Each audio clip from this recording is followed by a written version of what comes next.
put on our own substitution problem. So next to the box, there's a blank space over here to the left. So we're going to start with these two equations. Thank you. Okay, so the two equations we're going to look at are negative 8x plus 8y equals negative 8. And negative 3x plus y equals negative 13. In order to use the substitution method, you need to have one of the equations solved for one of its variables. Are either of these solved for one variable? No. So we have to get one of them solved for one of its variables. So you're going to look for the easiest one, the one that's closest to having one of the variables by itself. Which one's closer, the first one or the second one? The second one. So you're going to take that second equation and you're going to solve it for y, right? You could solve for x, but y looks much easier. So you're going to add 3x to both sides to get that y by itself. And you're going to end up with y equals 3x minus 13. Okay? Everybody needs to be writing this down. If you don't have your packet, then pull out a piece of paper. Page 12. So this expression right here, this 3x minus 13, is going to substitute into the other equation. So we started with the second one, so we're going to plug it into the first one. Where are we going to plug it in? We're going to plug it in where the y is at. So it's going to be written like this, negative 8x plus the 8. And then right here, instead of writing the y, we're going to substitute 3x minus 13. Put it in parentheses because that reminds you to distribute. And then you're going to write the rest of the equation, which is equals negative 8. Okay? Draw your distributing rainbows. And then you're going to distribute out. So you're going to have negative 8x, and then 8 times 3x is 24x. And 8 times negative 13 is negative 104. All right? Are there any like terms that can be combined? Yeah, the first two terms, right? The negative 8x and the 24x combined to get 16x. And then I'm going to do the inverse operation here. So I'm going to add 104 to both sides. Combine these two guys on the left. And so we get 16x equals 96. What is the inverse operation of multiplying by 16? So you're going to divide both sides by 16. Does anyone know how many times 16 goes into 96? No? Yes? More than 4? 6. More than 5? 6. Who said 6? Good job. All right, so it goes in there 6 times. And now we've solved for x. What's the other variable we need to solve for? Y. So we're going to plug it back in. We can pick either of these two original equations. Which one looks easier, the first one or the second one? So plug it into the second one. You're going to have negative 3 times 6. You're going to add 18 to both sides, so you should get y equals 5. You're going to write your answer as an ordered pair.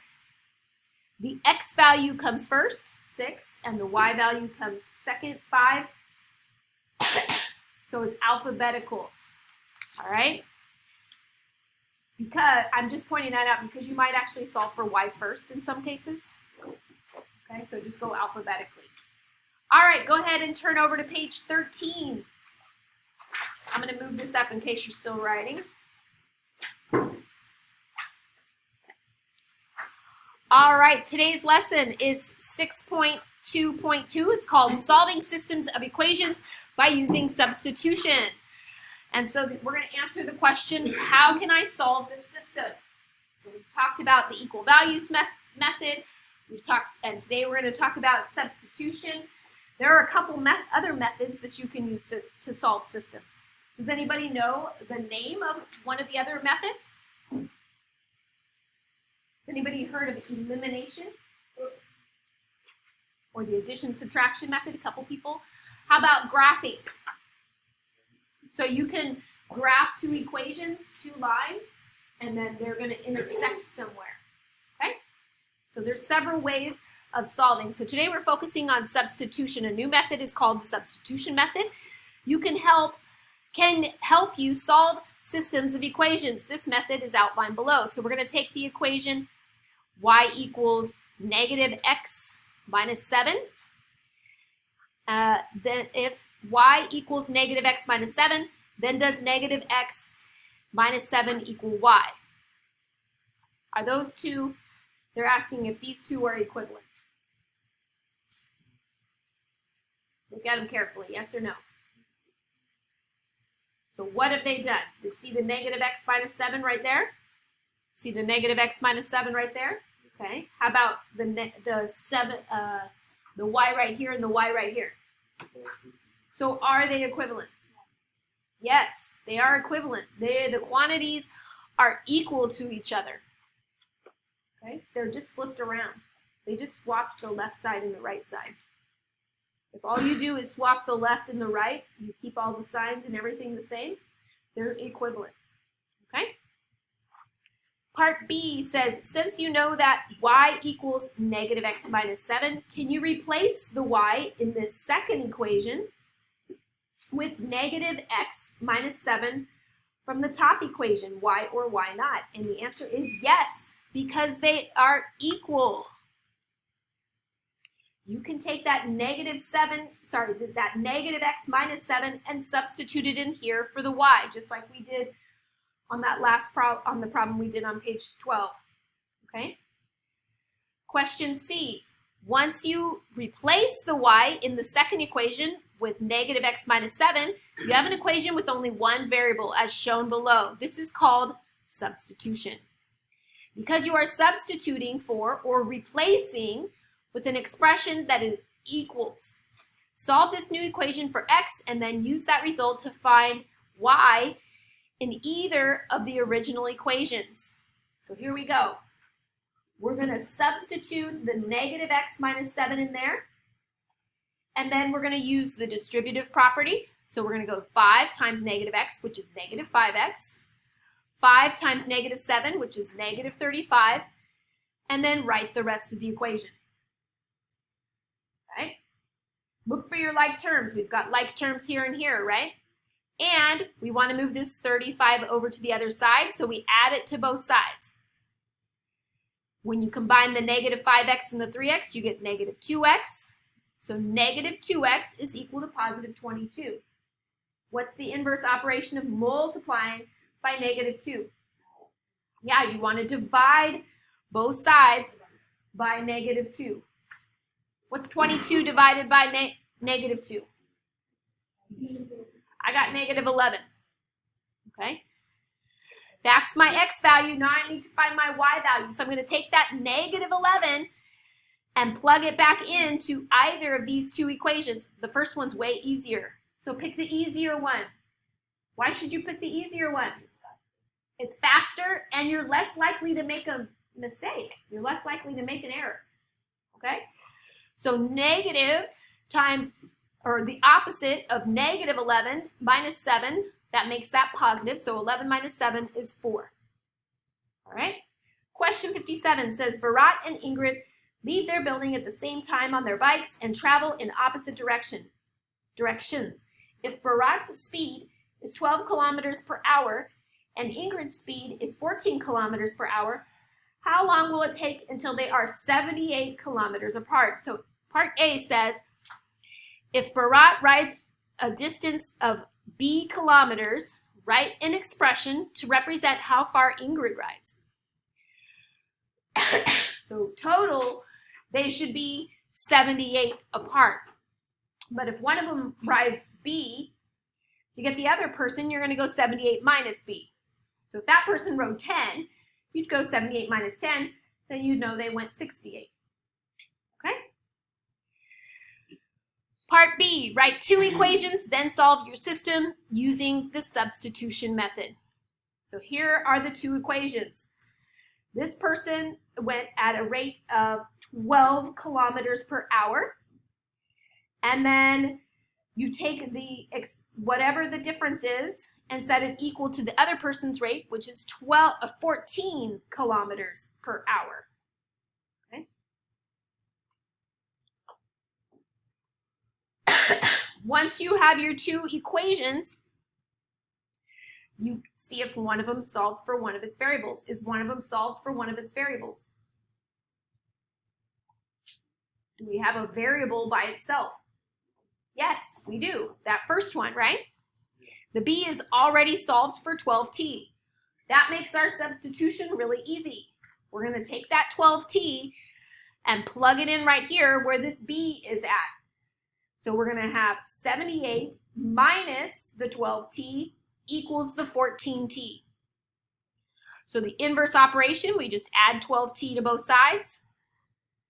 Then we have 26t over here. So the inverse operation is to divide by 26.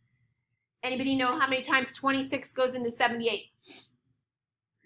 3 times, because that's really close to 25 and that's really close to 75, right? So it goes in there 3 times, which means it takes 3 hours. Okay? Finish copying that down and then turn over to the top of page 14. If you're still writing, there it is. All right.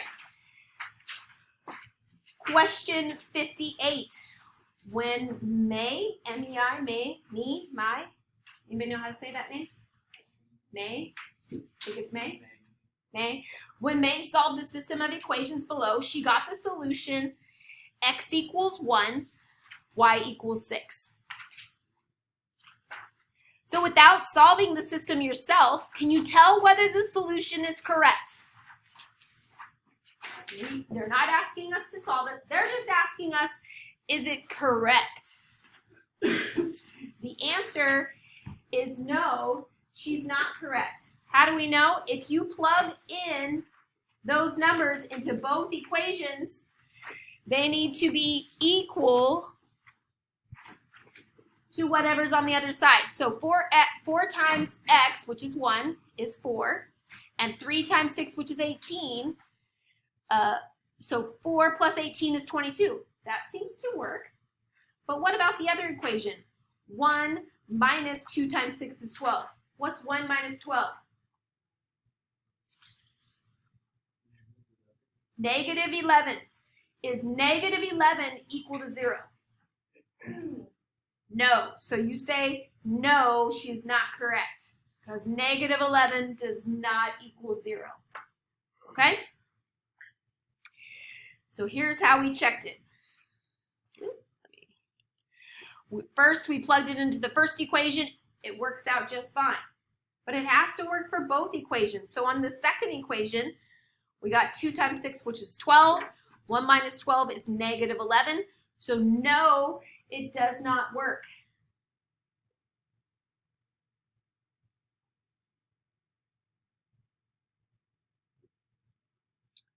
All right. And the last problem, problem 59, is titled Happy Birthday.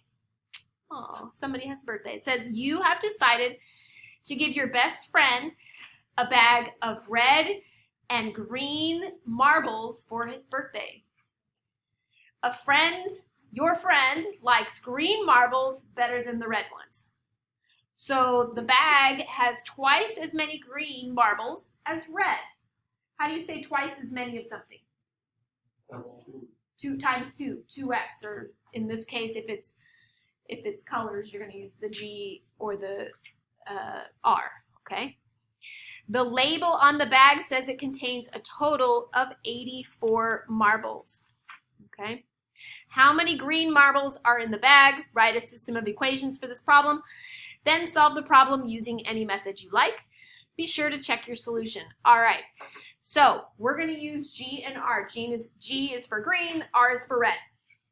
So your friend likes green marbles better. So how many ever red there are? 2 times that is going to be how many greens we have. Greens is equal to twice as many reds. So if we have 6 reds, how many greens are we going to have? If we have 9 reds, how many greens are we going to have? Okay, so you guys get the idea. Okay. The second equation says that together means to add, you have a bag full of 84 marbles. So we have some green plus some red equals 84.